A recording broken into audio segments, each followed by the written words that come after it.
Welcome to Penrose Learning, where we make understanding easy. In this video, I will explain how to remove a Ford Escape 6F35 transmission. First, ensure your vehicle is safely elevated on sturdy jack stands, providing ample working space underneath. Always begin by disconnecting the negative terminal of your battery to prevent any electrical issues during the process. Next, locate the transmission drain plug and carefully drain all the old transmission fluid into an appropriate collection pan. This step is crucial for a cleaner and safer removal.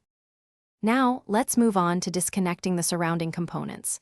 Start by removing the air intake assembly and the battery tray to gain better access.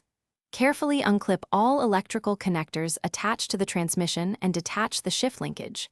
Next, you'll need to unbolt the starter motor, setting it aside. Then, rotate the crankshaft to access and remove the torque converter bolts, which connect the transmission to the engine. With the peripherals detached, it's time to support the engine. Use a sturdy engine support bar across the fender wells to hold the engine securely in place.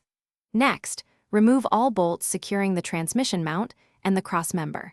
Double-check that all connections are free before carefully prying the transmission away from the engine block.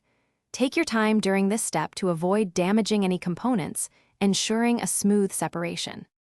Finally, with the transmission separated, carefully lower it using a dedicated transmission jack.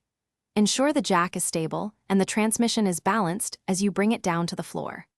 Once removed, take a moment to inspect the transmission for any obvious signs of wear or damage that might have contributed to its removal.